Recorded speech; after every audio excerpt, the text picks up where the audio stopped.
2024 is behind us, and if you're like me, you've probably made a few mistakes, faced some challenges, and had a few wins along the way. But what I want to talk about today is how we can use all that to really level up in 2025. I mean, why not start this year with a bang, right? In today's video, I'm going to share how to make 2025 your best year yet. Financial strength. It doesn't matter if you have good looks, height. It doesn't matter if you are talented, and even your loyalty doesn't matter to anyone. Just try to understand. The only thing that can make your life better and make everyone to respect you is money, you know? Last year, I realized that I got rejected at many steps in my life just because I was not financially strong. As Bill Gates said, if you were born poor, it's not your mistake, but if you die poor, it's your mistake. Just focus on this sentence. When I understand the meanings of this line, I realized that it's on my hand to decide my future. Success is in my way, I just need to reach it. Reflecting on the past year. I know nobody really likes to think about their mistakes, but trust me, it's one of the most important things you can do. So, before we even think about improving in 2025, we have to take a step back and reflect. I've spent some time recently really reflecting on 2024, the highs, the lows, the things that worked, and the things that definitely didn't. You know, I think every night in meditation about every mistakes and embarrassing things I did. And here's what I've learned. First of all, mistakes don't make you a failure. It's what you do with them that counts. Every mistake is a lesson waiting to be discovered, and sometimes those lessons are exactly what we need to move forward. For example, I remember last year when I tried to juggle too many things at once. Work, personal projects,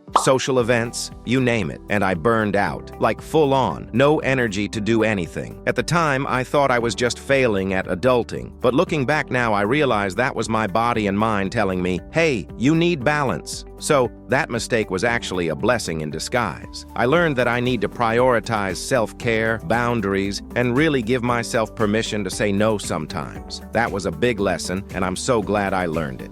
Setting intentions for 2025. So now that we've reflected on last year, it's time to think about 2025. But instead of just setting random goals or making resolutions that we might not keep, let's focus on something a little deeper. I know from my own experience that goal setting is essential, but intentions have a different kind of power. They're less about the outcome and more about the process, about how you want to show up every day. For example, in 2025, I've set the intention to be more intentional with my time. I want to be present, not just physically but mentally, whether it's in my relationships, my work, or my personal growth. You need to be consistent. I've seen a number of people losing their hope, and you know why they lost? The only reason for their lose is hopelessness. Try again and again. Do your best and have faith in God. Turning mistakes into actionable insights. Okay, now let's get practical. Mistakes are only valuable if we turn them into actionable insights. So, how do you actually learn from them? First, think about what went wrong last year. If I talk about me, I realized that I made a mistake just because of my laziness. I lost a number of chances just because I was innocent. But now I've started working on myself and turning me into a strong man. For example,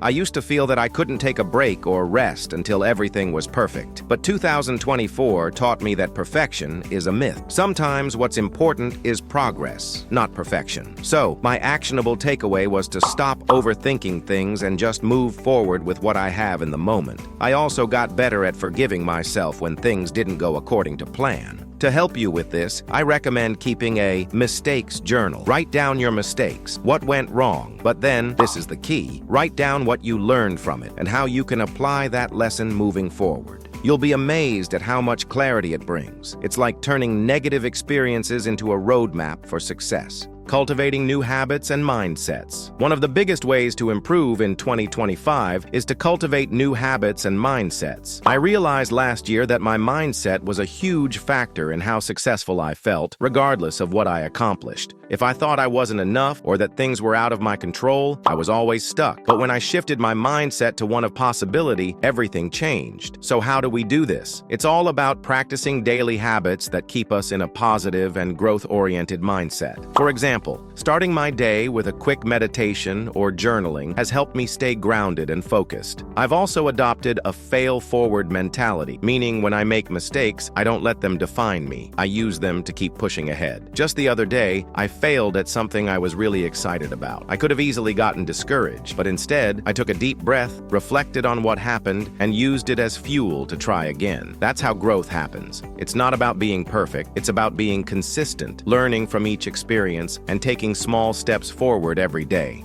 Creating a support system. And lastly, one of the most important lessons I've learned from 2024 is the power of community. The people you surround yourself with can either elevate you or hold you back. Last year, I realized that I was spending too much time with people who didn't share the same values or who were constantly draining my energy. A wise man once said, "It's possible to move a mountain, but it's almost impossible to change someone's nature." Impossible. So, I made a conscious decision to surround myself with individuals who inspire me, support me, and challenge me to grow. So, as you move into 2025, take a moment to evaluate your inner circle. Are they lifting you up or holding you down? Build a support system of people who encourage your growth and who help you become the best version of yourself. I truly believe that if we can embrace growth, focus on what we can control, and surround ourselves with the right people, this year will be incredible for all of us. If you've found any of this helpful or inspiring, don't forget to hit that like button, share this with a friend who might need it, and of course, subscribe if you haven't already. Let's make 2025 our best year yet.